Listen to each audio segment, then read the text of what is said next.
안녕하세요. 저는 서울에 거주 중인 30살 청년 이철빈이라고 하고요. 현재 전세 사기, 깡통전세 피해자 전국대책위 공동위원장으로 활동하고 있습니다.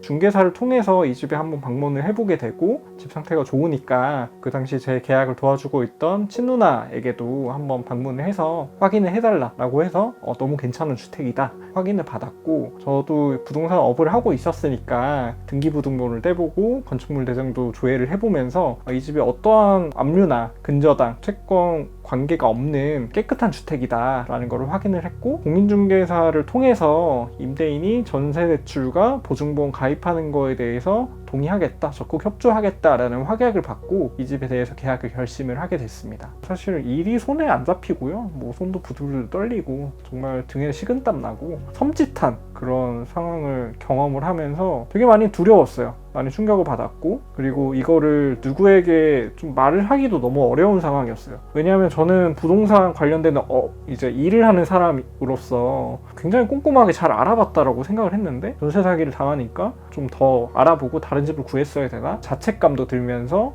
앞으로 어떻게 해야 되지? 이 전세 대출을 못 갚으면 나는 신용불량자가 되는 건가? 내가 세웠던 결혼이라든지 직장의 계획들, 이런 것들은 다 물거품이 되는 건가? 내 인생이 앞으로 어떻게 되는 거지? 이런 것들에 대해서 밤이면 밤마다 계속 걱정을 했던 그런 순간들이 이어졌었고요.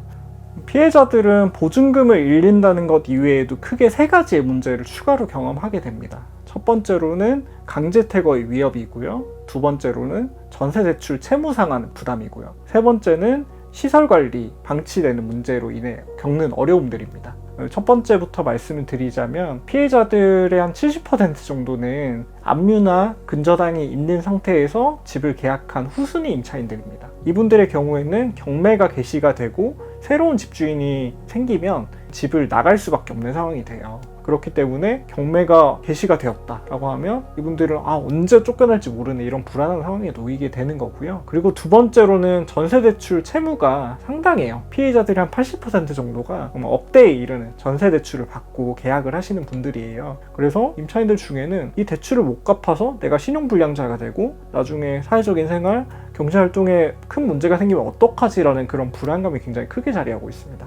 세 번째로는 시설 관리가 전혀 안 되는 상황에 놓이게 되는데요. 집주인이 해줘야 될 세대 내의 하자 보수라든지 아니면 공용 관리비를 납부하면서 공기나 수도에 대한 요금을 부담을 해야 되는데 집주인이 전혀 부담을 하지 않아서 단전이 되고 단수가 되고 하는 이런 문제들, 소방시설이나 승강기 이런 것들은 법적인 관리 의무가 있어요. 그런데 전혀 관리를 하지 않으면서 작동이 중지되거든요. 그래서 피해자들은 이런 좀 복합적인 문제, 개인으로서 부담하기 너무 어려운 문제들 때문에 지자체 문도 두드리고 정부의 문도 두드리는데, 그럴 때마다 우리 책임 아니다, 당신들이 알아서 해결해야 되는 거다, 저 부서 가봐라 라고 이렇게 거절의 메시지만 계속해서 경험을 하게 됩니다. 이럴 때 피해자들은 너무 어려워요. 너무 고립되고 방치되었다는 감정을 느끼게 되고 계속해서 끙끙 앓다가 정신적인 문제로까지 발전을 하기도 하죠. 그래서 이런 피해자들에게는 정말로 종합적인 지원과 우리 사회의 세심한 배려가 필요한데요. 그 이유가 단순히 이 사람들이 불쌍하기 때문에 도와줘야 된다 이런 것보다, 이 사람들은 20대 30대 청년들이 피해자의 70% 이상이에요. 이분들이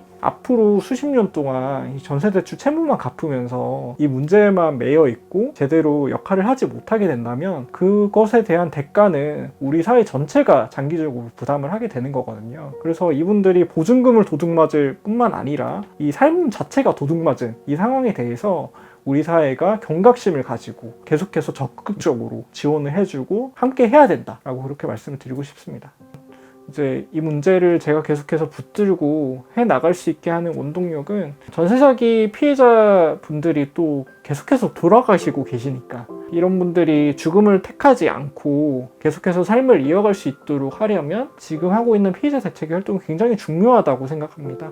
특히나 지난 5월에 대구에서 돌아가셨던 분은 가정이 있고 아이가 있는 분이셨어요. 정말로 너무나 힘겨워하면서 이렇게 유서도 남기시고 살려달라, 잘 살고 싶었다 그렇게 이야기를 하셨던 게 너무나 슬펐고, 그런 일들이 좀 제일 힘든 것 같아요.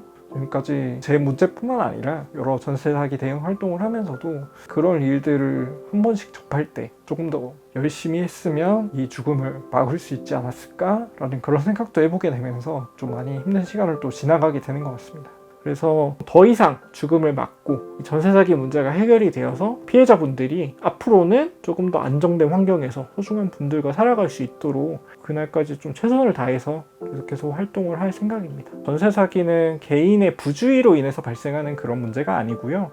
사회적인 문제, 정말로 구조적인 여러 문제들이 얽혀서 발생하는 문제예요. 그렇기 때문에 이런 전세 사기 당한 분들에 대해서 꾸준히 관심을 가져주시고 도와주시고 그리고 함께 할 수 있는 일들이 없을까 같이 고민해 주시면 좋겠습니다. 이 문제는 사실은 전월세를 살고 있는 세입자라면 누구나 겪을 수 있는 그런 문제거든요. 언젠가 당신이 겪게 될 수도 있고 당신의 가족, 친구, 지인 누구나 겪을 수 있는 이 문제에 대해서 외면하지 마시고 함께 해결해 나가고 조금 더 세입자로서 존중받고 안정적으로 살 수 있도록 힘을 모아주시면 좋겠다는 말씀을 드립니다.